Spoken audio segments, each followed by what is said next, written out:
اعوذ بالله من الشیطان الرجیم. بسم الله الرحمن الرحیم. انا لله و انا الیه راجعون. دیروز در پارچینار مظلوم شیعیان را مورد هجوم قرار دادن، مورد حمله قرار دادن و دمنی سکیورتی یعنی حصار شی فورسیس موجود بود. در موجودگی از فورسیس بیگناه خانم ها را، زن ها را، طفله های معصوم را شهید کردن که جای سوالی نشان نیست، بلکه ای ذمه‌داری را موری که ریاست است و ریاست ذمه‌دار هست، کوتاهی کده یا خوچی هست، لذا باید جوابگو باشه. و ما از مردمی پارچینار کچی همدردی را اظهار شیمونم، پروردگار علم شهدا را کده، شهدای کربلا محشور کنه. ای راه امی هسته که ما در جرم از که پیروکارهای اهل بیت علیهم السلام هستی،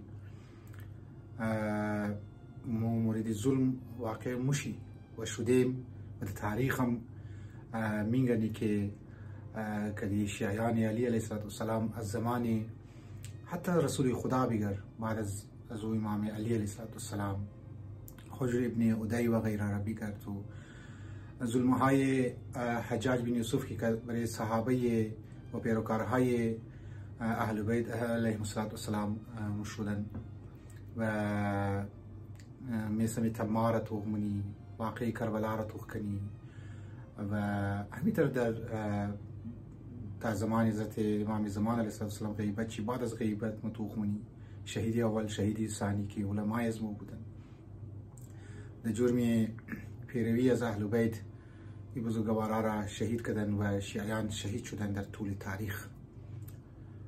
در افغانستان اگر توخکنی، در مختلف جاها، یمن اگر توخکنی، مورد ظلم و واقع مشی و آخر زمان هم روایات میرونگه که شدت امتحان، شدت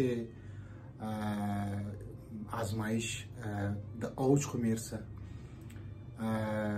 ما باید پس با اختیار نکنی، باید متوجه باشی. یک نکته که در خدمت شما گفتم. نکته دیگه ای که اگر در پاکستان ولی جای افغانستان یا بسیار جاهای دیگه ای که متوهمین شیعیان مورد ظلم واقع میشه، موچرا فریادی عظیم ازنی که باید شیعه و سنی اتحاد کنه. موچرا نمیخوایی که اختلافات شیعه سنی هوا داده شونه، موی نمیخوایی به خاطر ازی که اگر اختلافات شیعه و سنی هوا داده شد و شیعه و سنی مابین خو نفرت ها را زیاد کرد، از این جماعه سیمنه دیست استفاده مونه. در پاکستان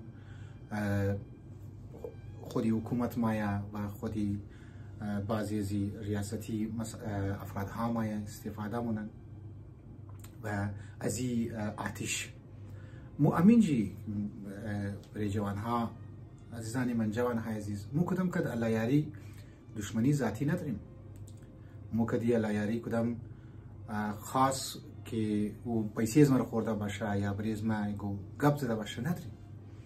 مو این مسائل هر توخمنی، اینی مسائل هر توخمنی. شما تو که در مقابل چی آیت الله زکزاکی ما قبلا هم گفته بودم، در بسیار در خوب طریقه 2 کروڑ سنی را شیعه مونه، 2 کروڑ این رو خوب در غور گوش کنید، 2 کروڑ سنی را شیعه مونه با آرامش و بسیار در خوب طریقه.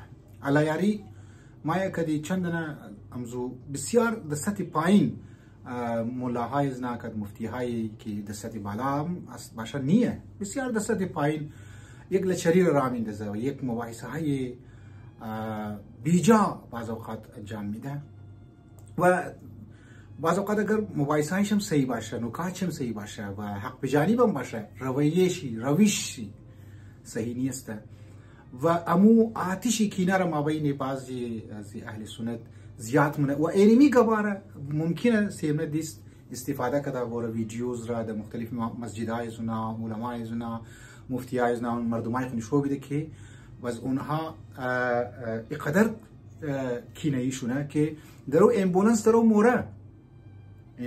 موره زخمیان درو مبره یک بریزه بچه درو مایا اونجی که چوب میزنه.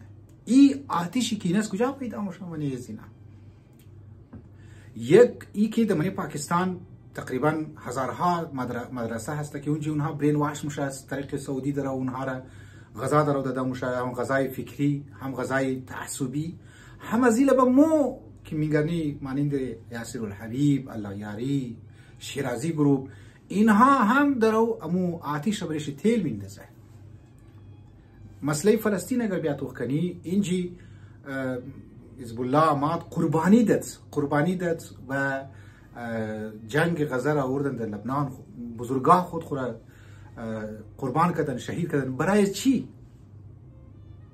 چی؟ چرا بسیاری از افرادهای همین فلسطین که بعضی کنار ناصیبی مگه که اون یک بریشی گابسته مای اونال دمنه غزه مای مگه لبیک یا حسین. چرا آیت الله سیستانی بزرگوار که واقعا از منی مجتهدین بزرگترین مجتهدی از مو امیسته، اعلم از مو امیسته، یک بسیار کلانترین مجتهد مو که اسرائیل مای نام یزور میده که باید مو ترور کنیش را و از بین ببری او مای مگه اهل سنت جان از مو هسته. این نکته را شما توجه کردین؟ این نکته را الله یاری متوجه نیست. چرا؟ چون که او برای خاص هدف درو کار کرده، او برای امزی چیزا درو کار مونه درو ازانی من ویدیو زیرا هم در سطح پاکستان که علمایشی مفتیاشی اونها نشو میدن، اونها نمیخواین که مردم شی بور طرف شیعه. ما امینجی مگم که اگر آیت الله زکزاکی تقریبا 2 کروڑ نفر را در مدت بسیار کم اگر شیعه مونه، امی الله یاری چند نفر کس شیعه کده؟ یا اگر شما میخواین که دفاع از شیعه کده، چطور دفاع کده آقای الله یاری کسته؟ چطور دفاع کده؟ واقعا باید توجه کنی. دفاعی تر نموشه. شما تو که تقریرای از بنده حقیر را، تقریرای علما را متمامی مو محوریتی قبل از مبری ولایت علی علیه السلام هسته. متمامی گواهی مو امیه که تاریخ اهل بیت را بیان منیم، سیره از اینا را مو بیان منیم بسیار در خوب طریقه، حتی مسائل تاریخی را هم مو بیان منیم. مسئله تاریخ صدر اسلام را و تاریخ الیهود را و بنی امیه را و خلفا را مو یک جای کده ایره ثابت منی که و ثابت کردیم که در پس پشت مسئله سقیفه یک بلوک از آل یهود بود و اینها امروز نمیخواه که شیعه سنی یک جایشون. عزیزانی من، برادرانی من، این مسئله را بفهمین. خدا شاهد این مسئله را بفهمین. دزی حق دمزون نقطه حقیقی بیرسین. مو کی کدام آدم خلاف مذهب خو گپ میزنه، خلاف دشمن عقانیت خو کسی گپ میزنه. الحمدلله مو ولایت علی علیه السلام را ثابت مونیم و گپ زدیم و د صحیح معنا گپ زدیم.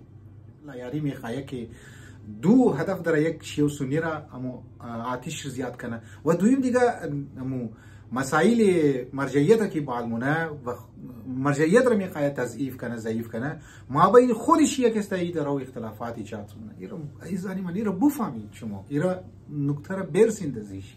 نکته هیچ عالم شیعه خلاف مذهب کب نمیزنه. اگر مو کدی اهل سنت هم اگر مو اتحاد و اتفاق کس کنی، معنای اتحاد معنای اتفاقی نیه که ما بور عقیده از رو قبول کنم یا اونا فوراً باید عقیده از ما قبول کنم. مشترکاتی خو فعلا بیشنیم، مشترکات را حفظ کنیم، در بسیار در خوب طریقه مسائل های خود رو بیان کنیم، مسئله ولایت را بیان کنیم، مسئله حقانیت علیه السلام را بیان کنیم.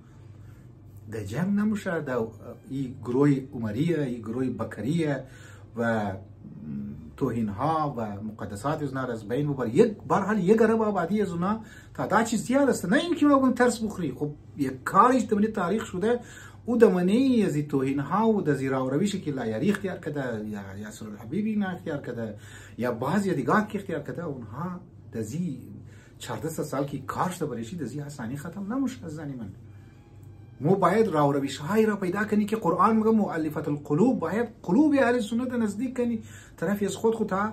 اونها باید متوجه مشونه که دمزی جنگ غزه که حزب الله کمکت بسیاری از این مفتیای از جامعه الازهر و غیر جایا اینها آمدن گفتن که واقعا ما امروز متوجه شدیم که شیعان علی علیه السلام در میدان هسته. خدا نزد در او کس مور تعریف مونه، خدا نزد در او طرف از ما در او ماین و بسیار چی همدن بسیار چی دمنین منی غزه کلان مفتیش مایا و شهادتین رو میخوانه. عزیزانی من، لذا عزیزانی من باید آگاه باشیم، باید حقیقت را باید طرفش توجه کنیم. والسلام علیکم و رحمت الله و برکاته.